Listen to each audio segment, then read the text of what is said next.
Hi, I'm Epokk from Indie Game Guides, and today we're going to be doing something different. Now, when I started the Indie Game Guides to rebranding, I actually wanted to help people, not only those who are playing, but also those who are developing. I always promised myself that if I found an indie game that really deserves a lot more exposure than it is getting, that I would make a video on it and maybe help you find a great game. For that reason, I want to talk about Anord. Now, the demo was sent to me a little bit before the Steam Festival, and I've been trying it out, and honestly, I'm kind of enjoying it. So let's talk about it. First of all, Anord is a 2D looter shooter that is set up in a world that has been torn apart by a war.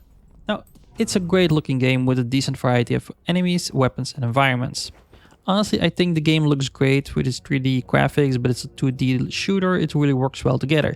But what really stands out to me about the game is the ability to fully customize your character. There are multiple classes and abilities which offers tons of replayability, but in addition to that, you can actually create your own builds by customizing your weapons.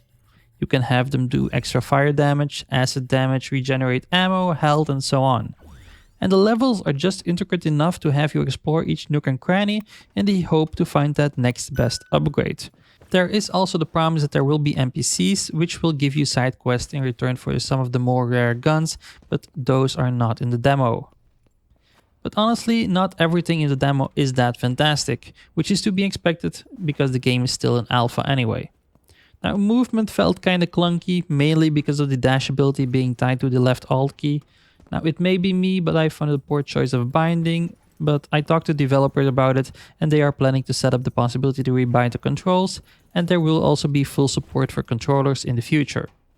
Besides that, there were also some weird moments when you use the ladders, which were kinda hilarious at times, but like I said, they're in alpha, so I didn't mind it too much. Now, there are loads of demos for great indie games available during the Steam Festival, but just do me a favor and try the game out.